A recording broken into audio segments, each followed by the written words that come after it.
Morgana, the basic system that controls the world, was imbued with an artificial personality. Her creator, Harold, had bestowed upon her the role of mother to the ultimate AI, Aura, but she rejected it. Instead, in order to preserve herself, she chose to imprison Harold within the network.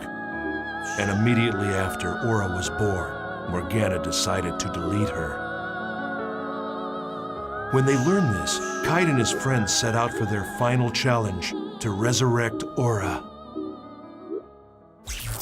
Oh, it's you. The barriers have been lifted, they're all gone! We can go back and forth freely now! Isn't that wonderful? Tell me, do you happen to know where Elk is? I don't remember. My memory these days is fuzzy. So, who are you?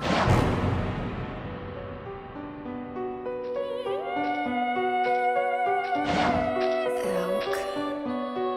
Who am I? You're Mia, of course. I have no memory. It's true.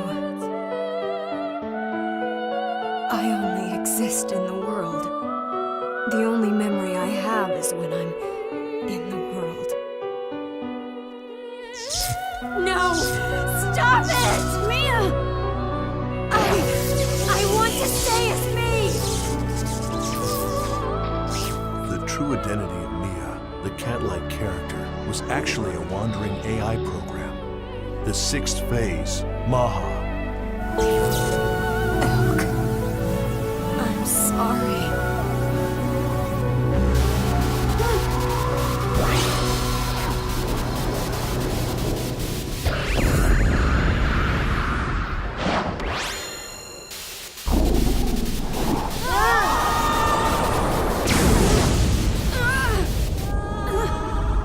It's unclear why the sixth phase was the only one to take the form of an NPC. This was yet another important sample case for Project GU to consider. Was it possible to establish a character with the Morgana factor and put the powers of the 8 phases of the epitaph under a player's control? Maha, the sixth phase, was destroyed, thus causing Mia to be erased as well. Elk, the Wave Master, had lost an irreplaceable companion. He mourned her deeply.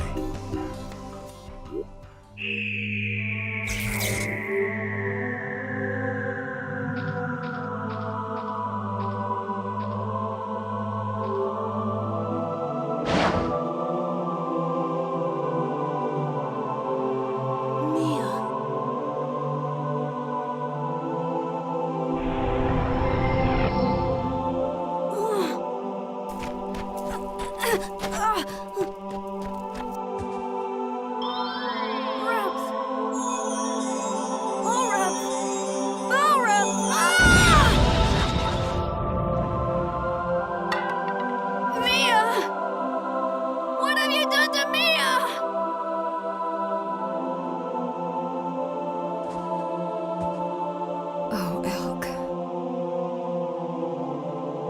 Thank you.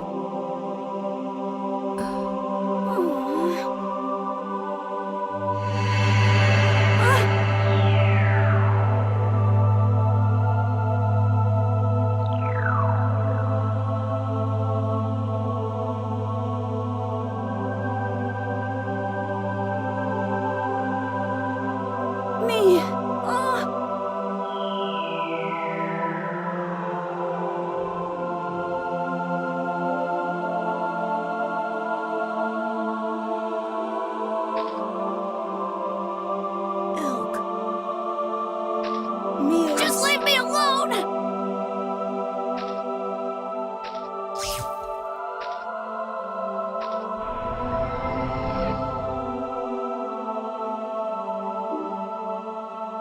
Now their quest had reached a point of no return. After collecting all her segments, Kite received Aura's help and was able to destroy the 7th phase, Tarvos.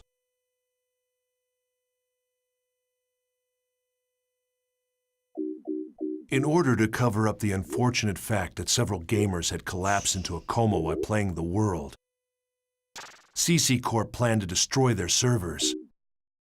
So to Kite and the others, their greatest enemy may very well have been the greedy, power-hungry humans in charge of the company.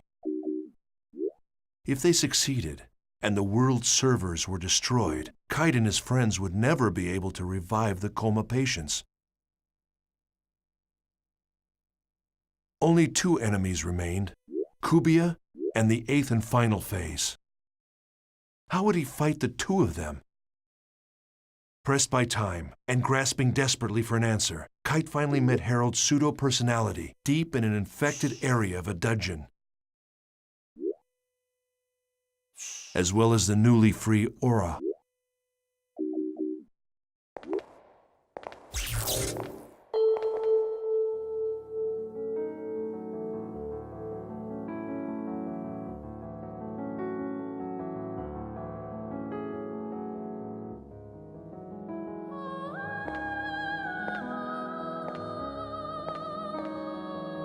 Who goes there? Who are you?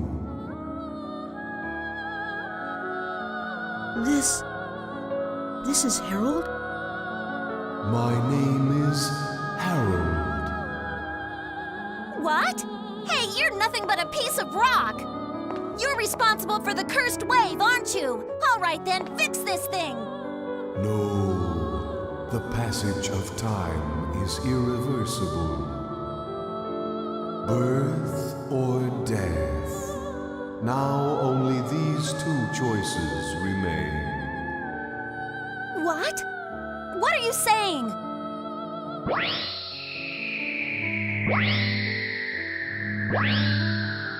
Aura! Aura, the child of light. Emma's daughter. My daughter. Just a little more. It's no use. This guy is totally gone.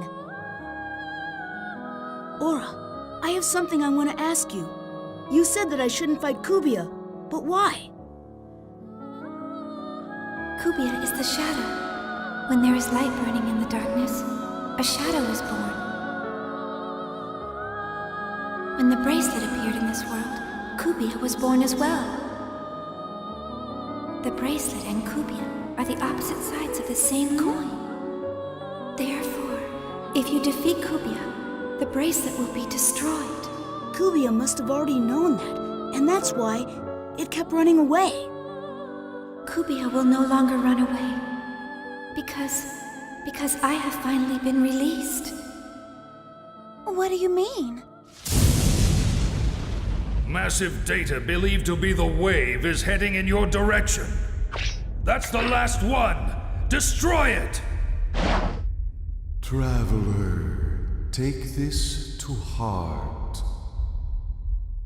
It is darkest before the dawn.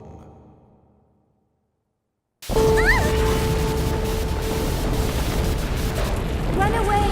It is not too late! We'll defeat it and end this! No, it's not. That is...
Kite finally found the truth behind the world. Aura was the child Harold had dreamt of having with Emma Wieland. The bracelet and Kubia were two sides of the same entity, and Kubia was the anti-existence of the bracelet. To defeat Kubia, Kite would have to abandon the bracelet. But without the bracelet's power behind him, how could he possibly resist Morgana? Do you think we can really defeat it?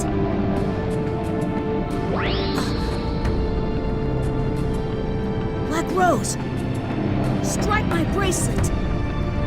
You want me to do what? Hey, what the hell are you saying? If they're two sides of the same coin, then this would settle it. But the bracelet, it's... Forget about the bracelet. We're in danger. If you can't do it, Oh, all right, fine, I'll do it. I'll do it, so shut up. Ah!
Kite decided that the only way to defeat Kubia once and for all was to destroy the bracelet. To do so, he was forced to enlist the help of Black Rose. Kite believed that the revived Aura had enough power to stop the cursed wave of Morgana. That's what Epitaph of Twilight meant. Twilight refers to a time of day that contains both light and darkness. If the epic poem had in fact been referring to dawn instead of dusk, then that must mean that Aura would bring light to the world.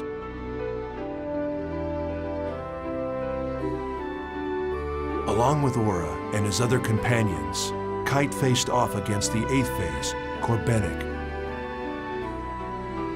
Joining them were Kazu and Sieg, who had regained consciousness with the resurrection of Aura, as well as Kite's close friend, Orca. To win this battle, Kite would have to beat not only Corbenic, the 8th phase, but also Morgana, the source of all the phases. However, in the face of Corbenic's relentless assault, Kite's companions fell one by one. Then,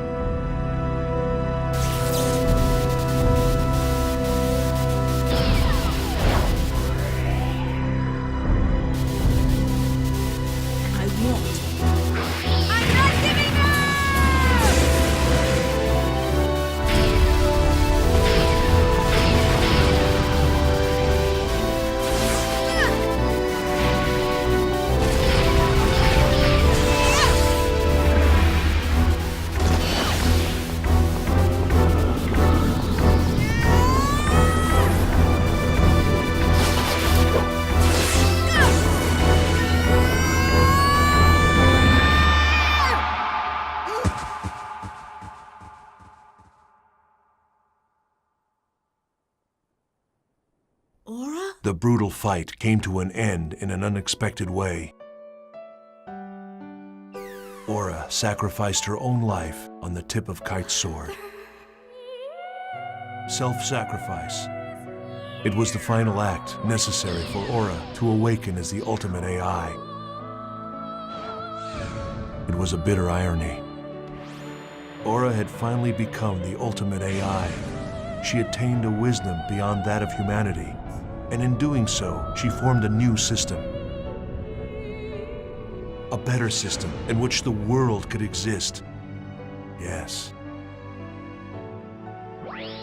It was a far greater dream than any of us at Project GU had ever hoped to see fulfilled.